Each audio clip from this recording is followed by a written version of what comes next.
تاریخ اسلام میں کئی ایسے بزرگ ہیں جن کی زندگیاں اللہ اور اس کے رسول صلی اللہ علیہ وسلم کی محبت اور وفاداری کی مثال ہیں، مگر ان سب میں سے ایک شخصیت ایسی بھی ہے جو اپنے جذبات کی گہرائیوں اور روحانی مقام کے لیے الگ ہی پہچان رکھتے ہیں۔ یہ ہے حضرت اویس قرنی رحمۃ اللہ علیہ۔ ان کا نام سنتے ہی دل میں ایک عزت اور محبت پیدا ہوتی ہے، کیونکہ یہ وہ شخصیت ہیں جنہوں نے حضرت محمد صلی اللہ علیہ وسلم کو اپنی زندگی میں دیکھا تو نہیں تھا، مگر ان سے بے پناہ عشق اور محبت کرتے تھے۔ حضرت اویس قرنی رحمۃ اللہ علیہ کی محبت صرف لفظوں تک ہی محدود نہیں تھی۔ ان کا قصہ ایک ایسے جذبے قربانی کا ہے جو دنیا کے لیے بے مثال ہے۔ وہ اپنی ماں کی خدمت اور رسول اللہ صلی اللہ علیہ وسلم سے محبت کے درمیان اختیاری رکھ کر بھی آج تک ہر مومن کے دل کا نور بن چکے ہیں۔ حضرت عمر فاروق رضی اللہ تعالیٰ عنہ اور حضرت علی رضی اللہ تعالیٰ عنہ جیسے عظیم صحابہ تک نے ان کا ذکر کیا تھا۔ آج ہم جانیں گے ان عظیم شخصیت کا وہ قصہ جو نہ صرف ان کے روحانی مقام کا اظہار کرتا ہے بلکہ ہر مسلمان کے لیے وفاداری اور محبت کا ایک روشن راستہ ہے۔ آخر کیوں رسول اللہ صلی اللہ علیہ وسلم نے صحابہ کو ان کا تعارف دیا اور کیوں ان کا مقام روحانیوں اور بزرگوں میں نمایاں ہے؟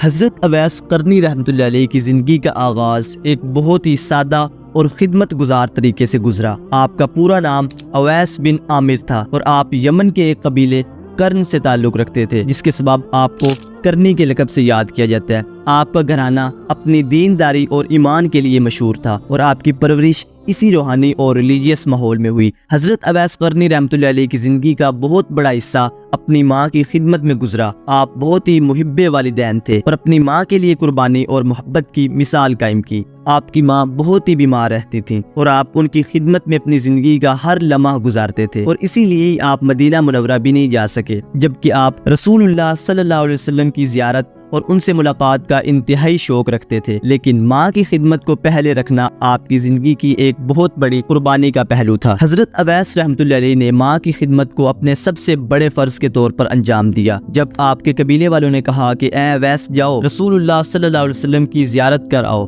تو آپ نے انہیں جواب دیا کہ ماں کی بیماری کی وجہ سے میں اپنے گھر اور ماں کو نہیں چھوڑ سکتا۔ آپ دن رات اپنی ماں کی خدمت میں مصروف رہتے اور ان کی ہر ضرورت کا پورا خیال رکھتے۔ آپ نے اپنے وقتی شوق کو چھوڑ کر ماں کے تمام حقوق کو ترجیح دی۔ آپ کا لائف سٹائل بہت ہی سادہ قسم کا تھا، یہاں تک کہ آپ اپنے گھر کی صفائی بھی خود کیا کرتے تھے اور رزق حلال کمانے کی کوشش میں لگے رہتے۔ آپ رحمۃ اللہ علیہ کی زندگی کا ایک ہی مقصد تھا، اللہ کی رضا اور رسول اللہ صلی اللہ علیہ وسلم کی زیارت۔ روحانیت کے حوالے سے بھی آپ کا مقام بہت ہی اونچا تھا۔ آپ بہت ہی زیادہ ذکر الہی اور عبادت میں مشغول رہتے تھے۔ آپ رحمۃ اللہ علیہ کو دنیا میں کافی لوگ نہیں جانتے تھے، مگر آپ کی روحانی قوت اور رسول اللہ صلی اللہ علیہ وسلم کے جذباتی تعلق نے آپ کو بعد میں تاریخ میں ایک عظیم مقام دیا۔ حضرت اویس قرنی رحمۃ اللہ علیہ کی حضرت محمد صلی اللہ علیہ وسلم سے بے پناہ محبت تھی۔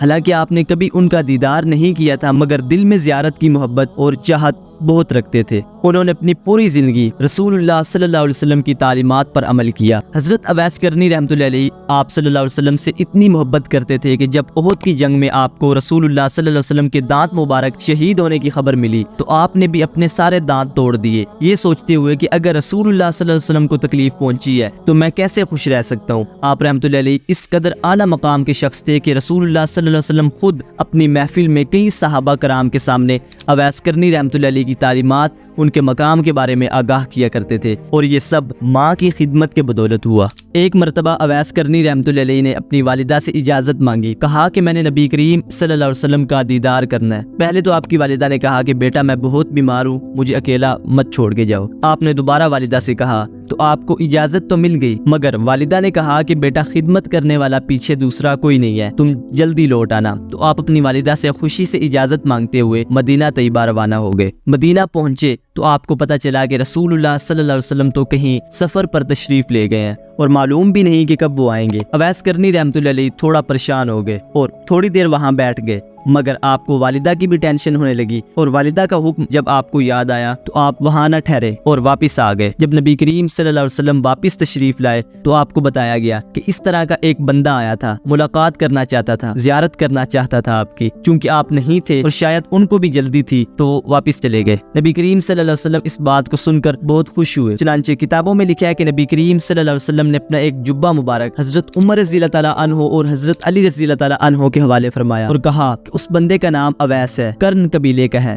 میرے اس جبے کو لے جاؤ اور اس کو دے دو، جب وہ پہنے اسے کہنا کہ میری امت کی بخشش کی دعا کر دے۔ یہاں بھی ہمارے نبی نے امت کے بارے میں ہی سوچا، اور یہ ماں کی خدمت کا اجر ہے کہ اللہ کے پیارے حبیب صلی اللہ علیہ وسلم بھی ہدیہ بھیج رہے ہیں۔ دور خلافت راشدہ میں جب حضرت عمر رضی اللہ تعالیٰ عنہ اور حضرت علی رضی اللہ تعالیٰ عنہ کوفہ پہنچے اور اہل یمن سے ان کا پتہ معلوم کیا، تو کسی نے کہا کہ میں ان سے پوری طرح تو واقف نہیں ہوں، البتہ ایک دیوانہ آبادی سے دور عرفہ کی وادی میں اونٹ چرایا کرتا ہے اور خشک روٹی اس کی غذا ہے، لوگوں کو ہنستا ہوا دیکھ کر خود روتا ہے اور روتے ہوئے کو دیکھ کر خود ہنستا ہے۔ چنانچہ حضرت عمر رضی اللہ تعالیٰ عنہ اور حضرت علی رضی اللہ تعالیٰ عنہ جب وہاں پہنچے تو دیکھا کہ حضرت اویس نماز میں مشغول ہے اور آس پاس اونٹ چل پھر رہے ہیں۔ نماز کے بعد ان کا نام دریافت کیا تو جواب ملا کہ عبداللہ یعنی اللہ کا بندہ ہوں۔ تو حضرت عمر رضی اللہ تعالیٰ عنہ نے اس سے فرمایا کہ اپنا اصل نام بتاؤ۔ آپ نے جواب دیا کہ اویس۔ پھر حضرت عمر رضی اللہ تعالیٰ عنہ نے فرمایا کہ اپنا ہاتھ دکھائیے۔ انہوں نے جب ہاتھ دکھایا تو حضرت محمد صلی اللہ علیہ وسلم کی بیان کردہ علامت کو دیکھ کر حضرت عمر رضی اللہ تعالیٰ عنہ نے دستے بوسی کی اور آپ صلی اللہ علیہ وسلم کا لباس پیش کرتے ہوئے سلام پہنچا کر امت محمدی کے حق میں دعا کرنے کا پیغام بھی دیا۔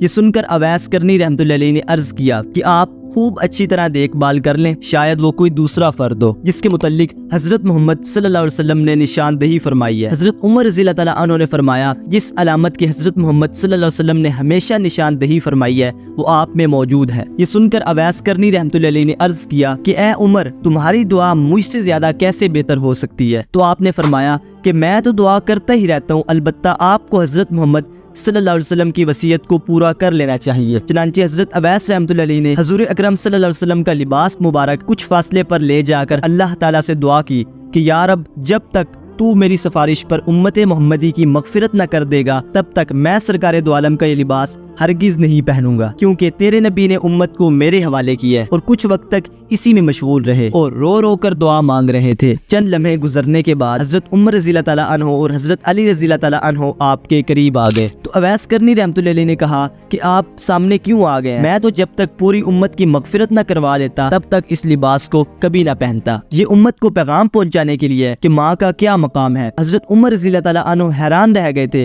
اور سوچنے لگے تھے کہ یہ حضور اقدس صلی اللہ علیہ وسلم کیا کہہ رہے ہیں، ہم اویس سے دعا کروائیں گے؟ تو حضرت محمد صلی اللہ علیہ وسلم نے فرمایا کہ عمر، علی، اویس نے ماں کی خدمت اس طرح کی ہے کہ جب وہ ہاتھ اٹھاتا ہے تو اللہ اس کی دعا کو کبھی خالی نہیں جانے دے گا۔